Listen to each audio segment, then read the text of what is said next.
In the course of his illustrious career, Diddy, the genius behind the song "I'll Be Missing You," has been confronted with more than just the spotlight.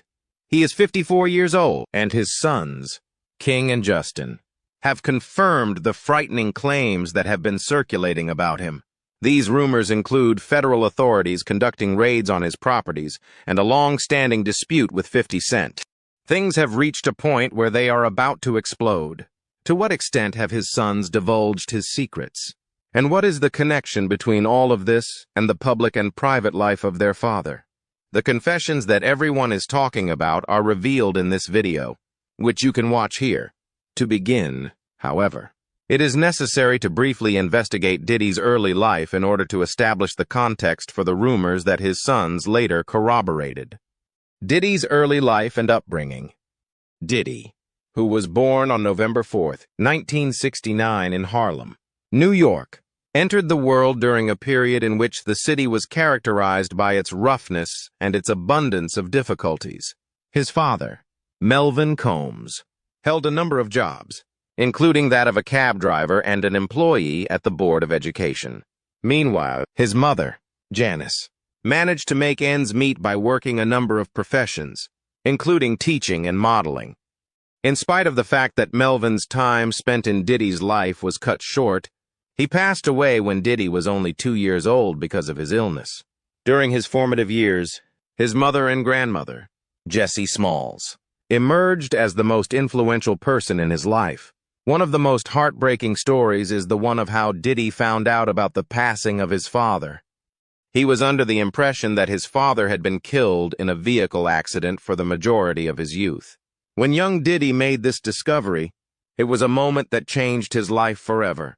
In addition, despite the fact that it must have been quite upsetting, it did not prevent him from achieving his goals. On the contrary, it appeared to strengthen his resolve to establish himself as a successful individual. Perhaps in order to pay tribute to the memory of a parent whom he had just a brief opportunity to get to know, even though he did not have a father figure in his life, Diddy has expressed his fondness for his youth. According to him, he did not have a troubled childhood on any level. Love was all about Diddy, despite the fact that he had to deal with the hard reality of losing his father at such an early age. Throughout his life, his mother, Janice, was there to provide him with support and to make certain that both he and his younger sister, Keisha, were well taken care of. Further contributing to Diddy's success was his grandmother, Jessie Smalls, who was instrumental in providing him with the foundation he required to flourish. Due to the fact that Diddy lived in Harlem until 1982, he was able to experience the thriving culture of the area. He was captivated by the burgeoning rap movement. And even when he was a preteen, he would sneak out of the house at night to witness the pioneers of hip-hop, which included legendary artists such as Run DMC, KRS-One, and Grandmaster Flash. It was the beginning of a passion for music that would last a lifetime and eventually come to define his professional life. During the year 1982, when Diddy was approximately 12 years old, his family relocated to Mount Vernon, New York, after his mother purchased a home in that location. Diddy made a huge transition when he moved from the hectic streets of Harlem to a more suburban setting. This was a significant change for Diddy. At this time, he went to a number of different schools, such as the St. Charles Borromeo School in New York, the Mount Vernon Montessori School, and later, Mount St. Michael Academy, which is a Catholic school in the Bronx that is designated only for male students. Mount St. Michael is the place where the infamous nickname Puffy, which was given to Diddy, was born. There are a few diverse accounts of the manner in which he came to be known by that name. There are many who believe that it was due to the fact that he used to show his chest when playing football in order to terrify the opposing squad. Some people believe that it was due to his bad temper, which would sometimes get out of hand and cause him to become enraged. No matter what happened, the nickname remained, and soon, people all over the world would start to refer to him as Puff Daddy. However, he finally changed his name to Diddy. Diddy exhibited the industriousness that would later come to define his profession, even when he was still a youngster. Due to the fact that he was only 12 years old at the time, he was not old enough to have a job delivering newspapers. However, he was always ready to assist his mother financially. At the same time, he did not allow that to deter him. He arrived at an agreement with the young man who was going to be abandoning the local paper route in order to attend college. He agreed to take over the job and give the elder lad 50% of his weekly earnings. In addition to that, Diddy's work ethic continued. Playland Park, an amusement park located in Rye, New York, was his place of employment later on. While working at a restaurant there, I frequently worked double shifts. When Diddy graduated from Mount St. Michael Academy in 1988, he had already begun his career in the music industry by dancing in music videos for musicians such as Babyface, Doug E., Fresh, and the Fine Young Cannibals. He had already begun his journey into the world of music already. In addition to this, he had been immersing himself in the culture and spirit of hip-hop, and it was abundantly evident that he would be working in the entertainment sector in the future. Following his graduation from high school, Diddy entered Howard University, where he pursued a degree in business administration. This was the next logical step in his life. It was everything but ordinary for him to spend time at Howard. He was not merely present in the classroom. To his usual standards, Diddy worked very hard. In addition to managing his studies, he also promoted concerts, sold t-shirts and sodas, and organized parties. He also maintained a shuttle business that took passengers to and from the airport. Even when he was in college, his unrelenting energy and boundless determination distinguished out. On the other hand, Diddy's desire to achieve success brought him back to New York City in a short amount of time. Andre Harrell, the founder of Uptown Records, was introduced to him by his buddy Dwight Myers, who is better known in the music industry as Heavy D. This connection took place in the year 1990. Diddy was presented with the option to participate in an internship at the label that was not compensated. While most people would have been hesitant to work for free, Diddy viewed it as a chance to establish himself as a contender for the position. Every weekend, he would take the train from Washington, District of Columbia, where he was still attending Howard University, to New York City, where he would work at Uptown. This travel lasted for several months. The efforts that Diddy put out were not overlooked. Additionally, Andre Harrell, who eventually became Diddy's mentor, lauded him as the intern who worked the hardest he had ever seen. After a short period of time, Diddy's efforts began to bear fruit. In 1991, just 1 year after beginning his job as an intern, he was elevated to the position of Director of Artists and Repertoire. This position bestowed upon him the opportunity to mold the careers of musicians and to initiate the process of establishing himself as a formidable figure in the music industry. Rise in the music industry. As Diddy was working to create his name at Uptown, he began to run into legal problems and controversies that eventually caught up with him. It was in 1993 when he was finally fired from the label as a result of these complicating circumstances. However, this setback was not the end, but rather a turning point in the journey. Soon after Diddy left Uptown, he established his own record company, Bad Boy Records, with the intention of taking control of his own fate from that point on. Diddy wasted no time in putting up a roster of talented artists after Bad Boy, immediately built a name for themselves by forming a partnership with Arista Records. It was one of his first steps to bring Christopher Wallace, also known as the legendary B.I.G., along with him. Wallace had already begun to attract recognition, but it was under Diddy's supervision that he would become a monumental figure in the hip-hop community. Wallace was a significant contributor to the rise of Bad Boy Records, along with Craig Mack. There was a significant turning point for both Wallace and Bad Boy Records when the debut album of the renowned B.I.G., titled Ready to Die, was released in the year 1994 as a result of the album's enormous success, both critically and commercially. Diddy's reputation as a pioneer in the music industry was further cemented. Taking advantage of this momentum, Diddy expanded Bad Boy's roster by signing singers. The likes of Diddy was not only concerned with managing musicians, he also established The Hitmen, an in-house production company that worked with some of the most well-known personalities in the music industry through their collaborations. Mary J. Blige, Usher, Mariah Carey, TLC, Boyz II Men, Aretha Franklin, and a great number of other iconic artists were among the artists that this team collaborated with. Diddy began to develop in ways that showed his aspirations beyond the realm of music as the year 2000 drew near. At the beginning of the 2000s, he began performing under the stage name P. Diddy, and he continued to achieve popularity with his second album, The Saga Continues, which was released in 2001. Through collaborations, he was able to keep his artistic significance alive.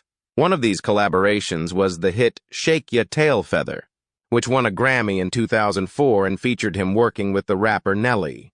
Diddy had already established himself as a multidimensional force by the time he won that Grammy. He was able to successfully balance his positions as a fashion magnate, a musician, and a producer. The year 2005 marked the second time that Diddy reduced his name by removing the P, and the following year he released the album Press Play. His album, The Last Train to Paris, was released in 2010, and it featured the female vocal trio Dirty Money. He continues to experiment with sound and style throughout his career. He incorporated elements of dance music, disco, and rap into this effort, which was a break from his typical hip-hop offerings. The result was something completely inventive.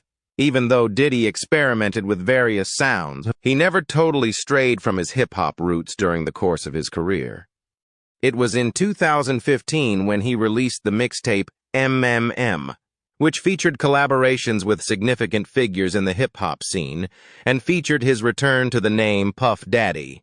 In 2021, Diddy made a significant personal change by formally changing his middle name from John to Love. This marked the beginning of a new phase in both his personal life and professional career. The next year, he released the Love album titled Off the Grid, which was a project that was nominated for a Grammy and featured collaborations with notable musicians such as The Weeknd and Mary J. Blige. Personal life and family. The personal life of Diddy is just as dramatic as his professional life. It is full of highs and lows, and it also includes a large family that is expanding daily. The birth of his first biological kid, a son named Justin, marking the beginning of his journey into fatherhood, took place in the year 1993. The mother of Justin Hilton is Misa Hilton, who is a well-known fashion designer and stylist. During the early stages of Diddy's ascent to popularity, she was in a relationship with Diddy.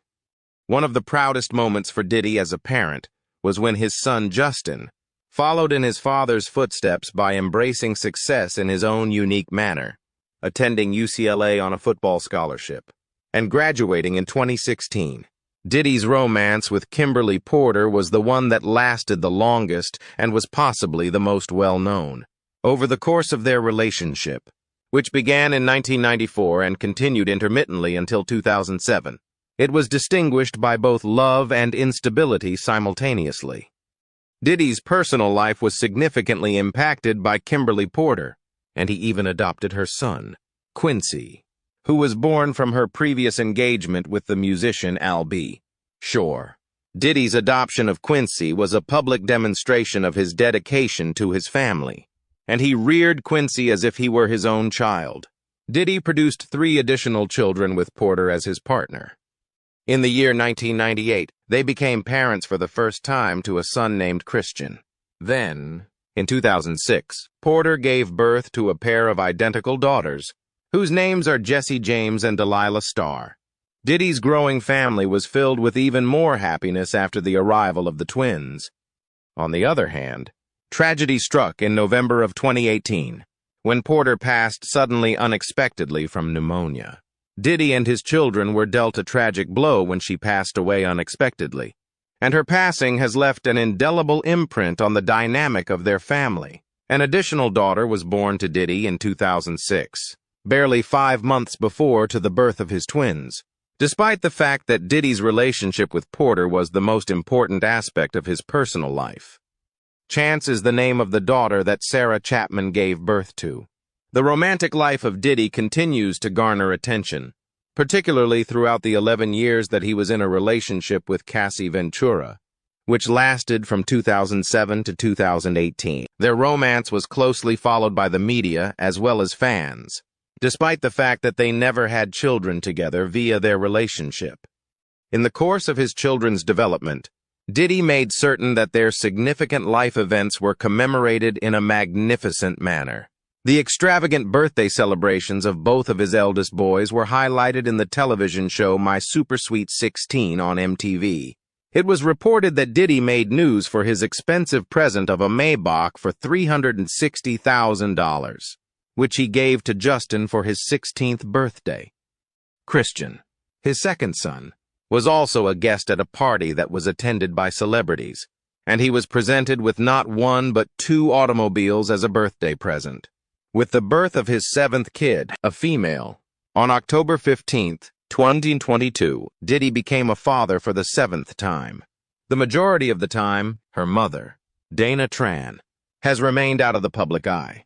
However, Diddy has embraced his new role as a father once again, which demonstrates his unwavering dedication to his family, regardless of the circumstances. In November of 2022, Diddy and Christian, his second eldest son, accomplished a significant milestone, which is considered to be a momentous occasion in the annals of Diddy's family history. Won't Stop, which featured Kodak Black. Controversies. All throughout his life and career, Diddy has been embroiled in a number of important scandals that have lasted for decades. He has remained to preserve his high-profile standing in the music industry, despite the fact that a number of the situations that have occurred around him have led to questions being raised and public scrutiny being directed toward him. In 1997, Diddy was confronted with legal challenges when Inga Bongo filed a lawsuit against him for landlord neglect. The allegations, on the other hand, were refuted by Diddy, who maintained that he was innocent of the charges. Another incident took place in April 1999, just 2 years after the release of the music video for Nas's song Hate Me Now, which included Diddy in a controversial scene. This event occurred after the music video was released. Diddy and 2 other individuals apparently invaded the office of Steve Stout, Nas' former manager, in order to engage in a heated altercation. They were upset by the manner in which the footage was shown. As a consequence of this, Stout filed a lawsuit against Diddy, which ultimately resulted in an out-of-court settlement of $500,000. Diddy was first charged with assault, but by September of that year, he had pleaded guilty to a lesser charge of harassment and was sentenced to attend 1 day of anger management sessions. But the charges against him were reduced to harassment. In December of 1999, there was yet another significant controversy that occurred. According to reports, a disagreement between Diddy, his then-girlfriend Jennifer Lopez, and the rapper Shine escalated in a nightclub in New York City, resulting in a chaotic situation involving all 3 of them.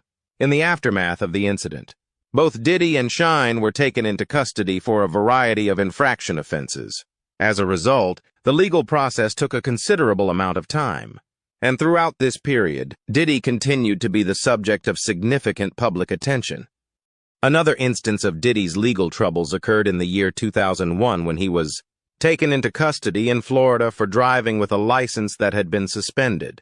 Despite the fact that this charge was unrelated to the more serious controversies that surrounded him, it contributed to the growing public perception of Diddy's legal issues. By 2003, his apparel brand, Sean John, was also being investigated for possible wrongdoing. According to a study by the National Labor Committee, factories in Honduras that produce Sean John products are reportedly breaking labor rules. Among the allegations that were contained in these investigations were allegations of unfair treatment of workers, including body searches and other severe working conditions. Diddy had a response to the criticism, in which he addressed the concerns that were highlighted regarding his brand.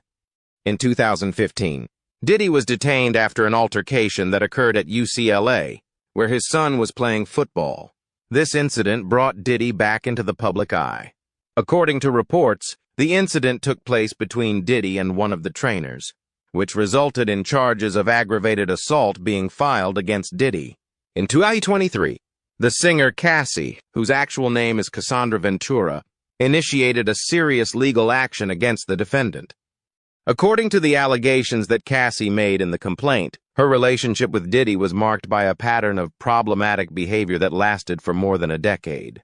Their relationship allegedly started in 2005, when she was 19 years old and Diddy was 37 years old, according to her claims.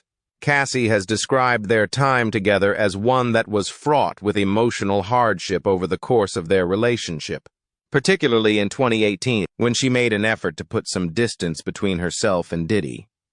Parts of her lawsuit appeared to be supported by an incident that occurred in 2016, in which Diddy's actions were captured on surveillance camera in a hotel in Los Angeles. She referenced this incident as evidence. The video shows Diddy engaging in a furious argument with Cassie, which can be seen in the video. Although Diddy's counsel underlined that the payment was not an admission of wrongdoing, the complaint was settled shortly after it was filed. Diddy chose to address the matter amicably, which resulted in the payout. Joy Dickerson. Neal filed a second complaint against Diddy in November 2023. In this claim, she accused Diddy of engaging in inappropriate behavior beginning in 1991, when she was a college student. According to her, Diddy had allegedly put her under a lot of pressure to spend time with him. In addition, throughout that period of time, a number of occurrences took place that caused her to feel uneasy. In the aftermath of the incident, Dickerson Neal asserted that she had contacted the authorities. However, the reaction was limited due to the worries of individuals working in the business. Additionally, at approximately the same time, a different plaintiff who preferred to remain anonymous filed a separate case in which they accused Diddy and another individual of engaging in inappropriate behavior during the early 1990s. Previously, claims for older instances were not permitted under the statute of limitations. However, this action was filed in accordance with a temporary law in the state of New York that allowed for such claims. During this time period, the growing number of legal challenges brought against Diddy was influenced by this case, as well as by a great number of other cases. In December of 2023, a new claim surfaced, in which the plaintiff asserted that Diddy had engaged in inappropriate behavior during an event that took place in the year 2003. The allegation implied that Diddy's behavior at the time violated certain boundaries, which prompted additional legal examination. A separate lawsuit was filed by a former model named Crystal McKinney, who had filed a complaint involving a similar occurrence in 2003, adding to the growing number of complaints. This case was filed in conjunction with the incident in question. Through the month of February in the year 2024, yet another legal action was initiated, this time by the music producer Rodney Lil Rod Jones. Jones said that during his dealings with Diddy, he had been put in awkward positions, including being coerced into attending events that were not in line with his personal or professional principles. Jones's allegations concerned the fact that he had been subjected to these situations. Jones further asserted that because of the advantages that come with interacting with high-profile celebrities, other people in the industry may have ignored similar incidents because of the perks that they receive. The case continued to garner the attention of the media despite the fact that Diddy's legal team denied these allegations as meaningless and reckless. Dawn Richard, a former bandmate of Diddy's, filed a lawsuit in 2014 revealing her experience while working with Diddy. This further complicated Diddy's public image. During the course of their time together, Richard accused Diddy of mistreating her and other people, including withholding compensation for work and making her feel uncomfortable in professional settings. Indicted by the federal government on charges of racketeering and other unlawful conduct.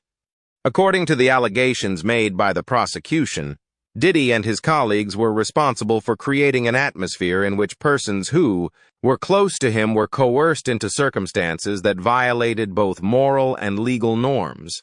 However, his defense team remained steadfast in their assertion of his innocence, describing the charges as unjust and pledging to contest the prosecution's case.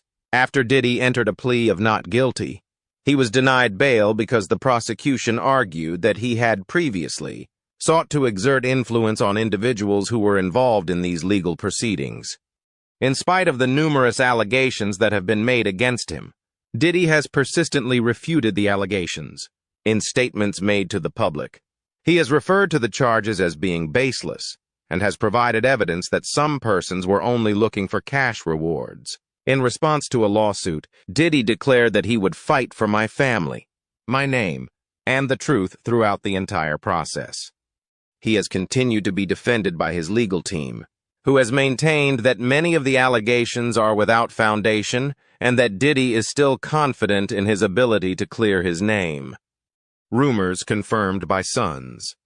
Following the raids that were conducted by federal officials at Diddy's houses in March of 2024, the general public and the media were quick to speculate on the consequences of this probe. On the other hand, his kids, King and Justin, each had their own unique viewpoints regarding the events that took place, and they were not shy in expressing their opinions. When the raids took place, King and Justin were present at Diddy's residence in Holmby Hills, which is located in Los Angeles.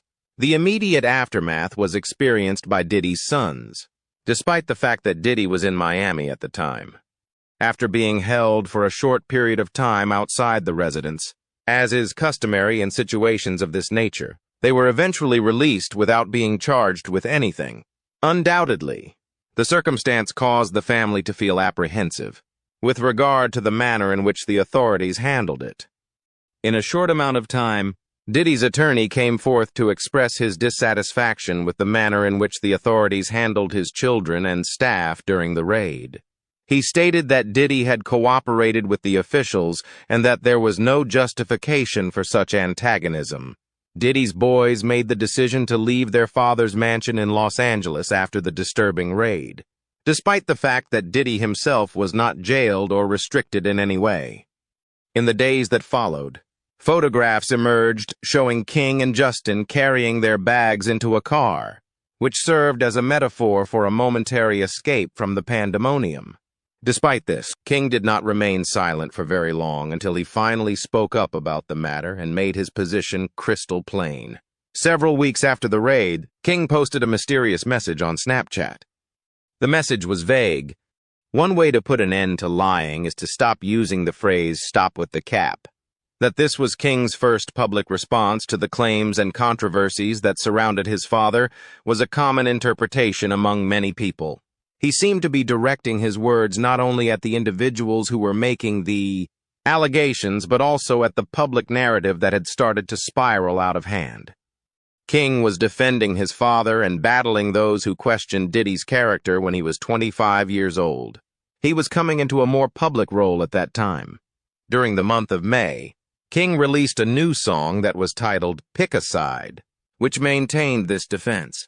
Specifically, he addressed the raids that took place in March, as well as the ongoing legal issues that have been surrounding his father. King rapped, "Police raid the crib like they think we're selling crack, but we're out here selling tracks, multi-million-dollar plaques." This was one of the most famous lines in the song since it made a reference to the actual raid that took place. Not only did this line refute the notion that there was any kind of crime, but it also highlighted the fact that they had achieved a great deal of success in the music industry. During the same song, King took a courageous position against 50 Cent, who is considered to be one of Diddy's most vociferous opponents. The long-running animosity between Diddy and 50 Cent reached a new level of intensity when 50 Cent humiliated Diddy on multiple occasions when he was in legal jeopardy. In the song "Pick a Side," King did not shy away from addressing this issue. He made reference to the fact that his father has been resented by a number of individuals and specifically mentioned 50 Cent. It was quite evident that King was resolute in his intention to safeguard the legacy and reputation of his father by making immediate use of his position to confront opponents. On Instagram, 50 Cent, who is never one to back down, instantly responded with a mixture of sarcasm and mocking against the accusation. Under the guise of claiming to be terrified of the song, he downplayed King's lyrics and asserted that he had never addressed Diddy's children in his comments. The tone he used, which was fun yet dismissive, only served to fuel the continual back and forth that occurred between the two families. King's decision to reference the federal raids in his song was questioned by 50 Cent in a separate post. He suggested that it was not a wise move considering the serious nature of the probe, and he slammed King for her decision. King, however, remained unmoved and continued to demonstrate his allegiance to his father in spite of the attacks that 50 Cent made. Quincy, Diddy's eldest son, spoke on the influence that being raised in the same environment as the hip-hop tycoon had on him during the entire ordeal. He revealed that Diddy had always placed a high emphasis on family and that he frequently brought his children along on tour in order to provide them with a sense of safety. Quincy has continued to provide his brothers his support, even including them in the creative endeavors that he has undertaken on his own. How do you feel about Diddy's son's comments? Will the conflict between Diddy and 50 Cent be resolved? Stay tuned for more exciting videos from us about Diddy. Thank you so much for joining me on this journey.